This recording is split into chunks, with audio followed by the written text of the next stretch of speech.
Hey Greg, what's up? So Derek. Thank you. You have this match with Dong Duk coming up on July 6th. Is that Yeah. How do you feel about it? Like, have you prepared specifically for this match? Because I know it hasn't been announced for that long, right? So what have you done leading up to this point? Yeah, so it really just came out of nowhere. Just like a week or two back, got a ton of messages on my socials saying, "Hey, Dong Duk's, he sent you a challenge, like $500 or something." And I was like, "What's going on?"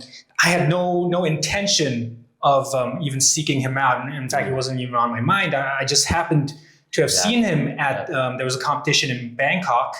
And I just commented on the video, I was saying like, I think I can win him. And apparently he saw that, took it as a challenge, and he sent a challenge to me. Here we are, had no intention of prepping for it. Next competition I had intended on going is at least a couple months away. So still in the middle of preparation, and I had to drop everything, fully focused on this match. Got it. And do you feel like you're under more pressure to defend your reputation as you've had so many accolades? Or is Dong Duk under more pressure as he has this army of Vietnam fans rooting him and supporting him behind his back? Yeah, that's a complicated question actually, because to the Vietnamese, he's the guy, he's the god of arm wrestling over there, right?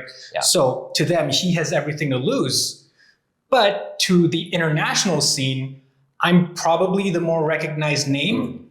I don't really see it as a lot of pressure on me per se, in terms of having to defend any titles or anything. But just on a personal level, I think that this match means a lot to me, for the fact that I would be going up against someone who is seen as like the top arm wrestler in Vietnam. I think using myself as a proxy, it will help to elevate like the respect for the outside arm wrestling scene in Southeast Asia if I were to be able to beat him. So my word would hold more weight to the Vietnamese if I was able to beat Dong Duk.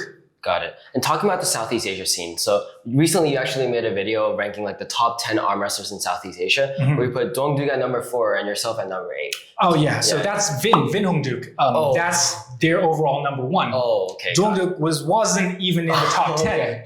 So got it. No misunderstanding on that part. Sorry for that. Yeah, so let's say after, let's say you do beat Dong Duk, do you have any future plans for any competitions in the future, in the upcoming foreseeable future? Yeah, a lot of things lined up. Some of them not set in stone yet, but definitely a lot of things in the horizon towards the end of the year. Some things within Southeast Asia. I know in Singapore, we're planning for a big competition towards the end of the year, hoping that happens. There have been announcements of big competitions over the top in Australia. There's going to be big competitions in Taiwan. So a lot of things that I could be going to. And these were actually some of the things that I was intending on preparing for over the next 3-4 months before this Dong Duk match came onto my table. Got it. And do you think if it was not for so many fans behind Dong Duk kind of rallying you guys up, do you think you would have taken the match if it was just a friendly invitation from Dong Duk because of all these plans that you have? Yeah, if it was just like a friendly match that he wanted, just between the two of us, no betting or anything, I don't think I would have taken the match, honestly, because honestly, I don't think it does anything for me. I know a lot of people say that I'm doing it like for fame, for the views or anything, but I honestly, like, even though I have been getting more views on things like TikTok, I'm not making any money off of it. I'm not getting more sponsorship out of it or anything. I'm really not gaining anything from this match. In fact, I'm losing quite a bit of money, because if I do lose, I would have to pay him like the wager as well as cover his air fees. I'm going to have to pay for the referees who show up. I'm going to have to pay for, taking care of some of his transport while he's in Singapore and things like that. So it's almost a lose-lose situation. But for me, as someone who I pride myself as being an ambassador of the sport in Southeast Asia, I think this is something that fans want to see. And I think it's something that can set the stage for future Southeast Asian matches in the future. Got it. And one final question, like, what are your thoughts on how the match would specifically go? Because I think everyone knows that your pronation, your back pressure is really your strong suit, but your cup may be not up to par as all of these other lifts. And you've seen Dong Duk's 3,000 rep video. Yeah, for sure. 7,000 by now. Yeah. So are you anyhow like worried by that, or how do you feel like the match is specifically gonna play out? Yeah. So Dong Duk, his reputation in Vietnam is that when he's on, he is definitely on. I've seen that from his off-season form last year at Vietnam Open. He was losing very easily to Josh Nicholas over there at the after pole. But then very recently in Bangkok, he was destroying Josh Nicholas like it was nothing. So I do believe he's in really, really good form. He is known for having a very, very big, thick hand, unlike any other that we probably have in Singapore. But I'm pretty used to dealing with guys with big, thick hands. I compete overseas very often. I compete with guys above my weight class very often.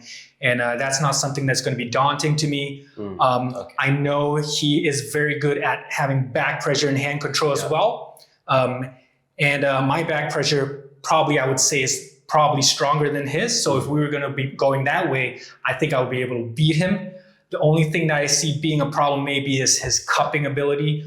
Coupled with that big hand of his, it's going to be quite a big issue if he's going to be able to clamp me down and deny my pronation.